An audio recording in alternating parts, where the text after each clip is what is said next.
नमस्कार, बड़ी खबर में आपका स्वागत है। मंदिर मस्जिद पर बुलडोजर का विवाद लगातार गहराता जा रहा है। अगर जहांगीरपुर में एक और हिंसा के बाद उपद्रवियों के घर पर बुलडोजर चला और उस बुलडोजर की आंच में मस्जिद का दरवाजा भी आ गया, मस्जिद का कुछ भाग भी आ गया, तो राजस्थान में एक मंदिर पर बुलडोजर चल गया और कहा यह गया कि यह मंदिर पर जो बुलडोजर चला है वो रास्ता साफ करने के लिए किया गया। मैंने एक रास्ता बनाना था, इसलिए मंदिर पर बुलडोजर। लेकिन मामला मंदिर का था तो निश्चित रूप से सियासत गर्मा गई, विवाद के नए बिंदु खड़े हो गए और कहा जा रहा है कि क्या जहांगीरपुरी में जिस तरीके से बुलडोजर चलाया गया है उसका जवाब राजस्थान की गहलोत सरकार ने दिया है। लेकिन बिंदु कुछ भी हो सकते हो, लेकिन ध्यान रखिएगा कि ये मामले बड़े गरमा रहे हैं और ये गरमाते मामले किस रिएक्शन पर जाएंगे ये देखने की बात है।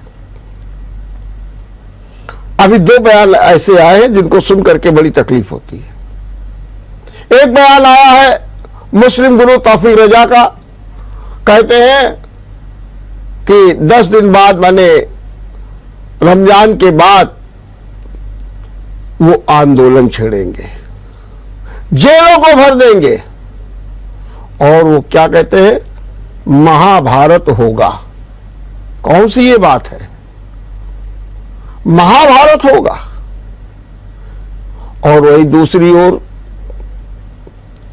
संभल में बरके ने एक चेतावनी दी है।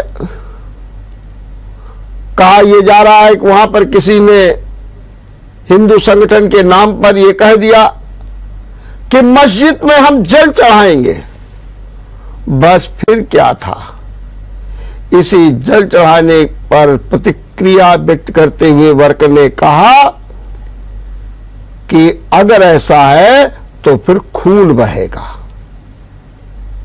कैसी चेतावनी, कैसी धमकियां। और इसी बीच दिल्ली के भाजपा अध्यक्ष आदेश गुप्ता ने क्या कहा है, उन्होंने कहा एक गैंग सक्रिय हो गया, एक गैंग, और ये गैंग आरोपियों की संपत्ति बचाने में जुट गया है। ये हो रहे हैं विवाद के बिंदु और ये विवाद लगातार गहराते जा रहे हैं। सुप्रीम कोर्ट का फैसला आना बाकी है, लेकिन जहांगीरपुरी में कहा गया कि एक पर्यटक स्थल बन गया है। कांग्रेस, आम आदमी पार्टी, समाजवादी पार्टी, तृणमूल कांग्रेस समेत तमाम राजनीतिक दलों का वहां पर डेरा पड़ रहा है, जा रहे हैं, गरीबों के साथ अपनी सहानुभूति व्यक्त कर रहे हैं, ढांढस बंधा रहे हैं और संघर्ष करने की चेतावनी भी दे रहे हैं।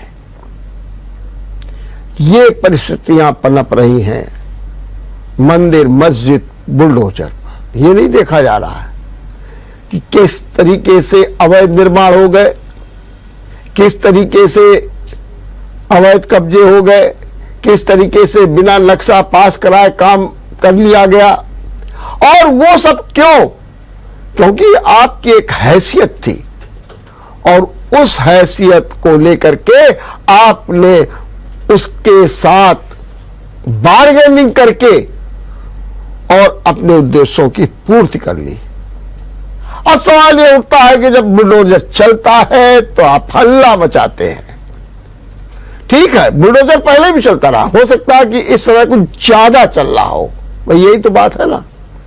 कौन नहीं जानता कि बुलडोजर पहले नहीं चलता था, लेकिन चलता था। अरे बुलडोजर तो संजय गांधी ने चलवा दिया था जामा मस्जिद के आसपास। उस समय जो कांग्रेस सबसे बड़ी सेकुलर पार्टी समझी जाती थी, अवाक रह गए थे लोग, अवाक, अरे ये क्या हो गया। और आज जब बुलडोजर चल रहा है तो फिर नाना प्रकार की राजनीति हो रही है। राजनीति बंद होनी चाहिए, सुप्रीम कोर्ट के फैसले का इंतजार करना चाहिए। आज हम आपको एक बड़ी खबर और बता रहे हैं, वो भी चौंकाने वाली होगी। भारतीय जनता पार्टी ने 2022 के चुनाव परिणामों का जो एनालिसिस किया है, उस एनालिसिस में बताया गया है कि भारतीय जनता पार्टी को सीटें कम क्यों मिली, नंबर 1, और जीत कैसे हुई। तो सबसे पहले हम आपको जीत का कारण बता दे रहे हैं। ये एनालिसिस रिपोर्ट पीएमओ भी पहुंच गई है, क्योंकि सारा आकलन हो रहा है और 2024 की तैयारी हो रही है।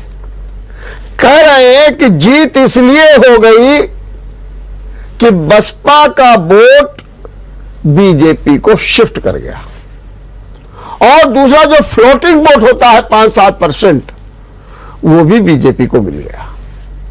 माने बीजेपी के जीत के 2 आधार, नंबर 1 बीएसपी का वोट और नंबर 2 फ्लोटिंग वोट। तो ये तो आप जीत हो गई, जिसमें आपको 273 सीटें मिल गई। लेकिन सीटें कम क्यों हुई? तो साफ साफ कहा जा रहा है, सीटें इसलिए कम हो गई कि जो ओबीसी थे उनका वोट कट गया, और जो हमारे साझीदार थे, मतलब निषाद पार्टी, अपना दल, उनका वोट नहीं मिला। ये वोट सीधे सीधे समाजवादी पार्टी की तरफ चला गया, ओबीसी का वोट कटना। और यही कारण है कि सिराथू में डिप्टी सीएम केशव प्रसाद मौर्य हार गए चुनाव, और वहां पर जो जीती हैं पल्लवी, कौन है? वही अपना दल की हैं, जिन्हें बिल्कुल एक तरफा कुर्मी समाज का वोट मिल गया। तो हार का कारण ये, जो सीटें कम हुई उसका कारण ये कि ओबीसी का वोट जो है कटा और वो शिफ्ट हो गया। और दूसरी बात ये भी कही गई कि जो हमारे जो साझेदार थे, वही मतलब जो अपना दल और उनसे जो अपेक्षाएं थी, वो अपेक्षाएं भी पूरी नहीं हुई। और दूसरी बात एक ये भी आई कि इतनी तरीके से सफाया सा क्यों हो गया। साफ शब्दों में कहा गया कि जो ध्रुवीकरण हुआ उसका भी नुकसान हो गया। ध्रुवीकरण में एक वर्ग विशेष का वोट, या सीधे कहिए कि मुसलमानों का वोट सीधे तौर पर जा करके सपा की झोली में चला गया। इससे भी नुकसान हो गया। नुकसान इसलिए भी हुआ कि जो 3 जिले थे, आजमगढ़ और गाजीपुर और उसके आसपास के जो जिले थे, वहां पर सपा ने एक तरफा जीत हासिल कर ली। जहां पर पहले 8 सीटें बीजेपी को मिली थी, इस बार एक भी सीट नहीं मिली। बहुत बड़ा कारण माना जा रहा है। और यह भी कहा जा रहा है कि जो अपेक्षाएं की गई थी वो पूरी नहीं हुई, और कुछ जगह तो बिल्कुल क्लीन स्वीप हो गया पूरी तरीके से। तो ये जो 3 दल थे जो सहयोग में काम कर रहे थे, मुख्य रूप से निषाद पार्टी और अपना दल, उनका सहयोग न मिलना, सीटों का कम हो गया। ध्रुवीकरण के कारण सीटें कम हो गई, और कुछ जिले थे जहां पर एक तरफा वोट गिरा सपा के पक्ष में, और उससे बीजेपी को बड़ा नुकसान हो गया। तो एक एनालिसिस की ये रिपोर्ट पीएमओ में गई है, उसका चिंतन हो रहा है, उस पर विचार किया जा रहा है, और उसी के आधार पर आगे की जो है रणनीति बनाई जा रही है। और ये देखा जा रहा है कि कैसे हम आजमगढ़, अंबेडकर नगर, गाजीपुर को अपने पक्ष में लाए और एक लिटमस टेस्ट होने जा रहा है आजमगढ़ का। आजमगढ़ में उपचुनाव होगा क्योंकि अखिलेश यादव वहां से मेंबर ऑफ पार्लियामेंट, उन्होंने इस्तीफा दे दिया और कहते हैं कि जो शिवपाल से और भाजपा के बीच में जो बातें चल रही हैं, उन बातों में एक ये भी पेशकश की गई है कि शिवपाल को आजमगढ़ से चुनाव लड़ा दिया जाए। अब आजमगढ़ से शिवपाल का चुनाव होगा तब पता लगेगा कि वास्तव में यादव के बीच में शिवपाल की कितनी पैठ है। एक लिटमस टेस्ट होगा। और ये 3 जिले और उनके आसपास के जिले की बात करिए तो वहां पर पूरी तरीके से भारतीय जनता पार्टी को भारी नुकसान हुआ है और इस नुकसान की भरपाई कैसे होगी, क्योंकि 2024 का जो लोकसभा चुनाव है वो अपने आप में बहुत मायने रखता है। सारा सब कुछ यूपी की ओर से जा रहा। तो ऐसी स्थिति में ये देखने का प्रयास हो रहा है ये कि कैसे भारतीय जनता पार्टी ये नई नीति बनाती है, कैसे उसके सामने सबसे बड़ी चुनौती क्या है, ओबीसी का वोट बैंक कैसे एक बार फिर उसके खाते में 2017 की तरीके से आ जाए। और इस पर भी विचार किया जाएगा जो ध्रुवीकरण के नाम पर जो कुछ हुआ है इसको कैसे दूर किया जाए। और यह भी प्रयास किया जाएगा जो सपा के गढ़ हैं, हालांकि बहुत से गढ़ तोड़ दिए इन्होंने, मैनपुरी, इटावा सब कुछ जीत गए हैं लेकिन गढ़ तोड़ दिए। यही तो चिंता है, यही तो कहा जा रहा है कि वो कौन से कारण है कि 48 जगह पर सपा का पैठ है, सपा की यादव बेल्ट है और वहां पर अधिकांश में आप हार गए। इसलिए ये भी बात सोचने की, वहां बीजेपी जीती है। तो यही कारण है कि अब बीजेपी नए सिरे से विचार कर रही है और उसके सामने जो नए नए चैलेंजेस हैं उनके अनुसार अपने को ढालने का प्रयास कर रही है। और उसकी एक बात ध्यान रखिएगा, 2022 में भले ही 273 सीटें मिल गई हो, लेकिन उसकी चिंता इस बात की है कि बीजेपी की जो 310 सीटें थी वो घट करके 255 पे कैसे आ गए। और ये वो मान के चल रहे हैं कि भारतीय जनता पार्टी का वोट तो सहयोगी दलों को मिल गया, वो ट्रांसफर हो गया, अपना दल को चला गया, पूरी तरीके से कोई दिक्कत नहीं रही। निषाद पार्टी को चला गया, उसका लाभ भी मिला, अब घाटमपुर की सीट जीत ली बीजेपी के ही कारण। तो ये कहा जा रहा है लेकिन उनका लाभ हमको नहीं मिला, इस पर भी चिंतन शुरू हो गया है। भारतीय जनता पार्टी में 2022 के परिणामों को लेकर के 3 बातों पर और चिंतन हो रहा है।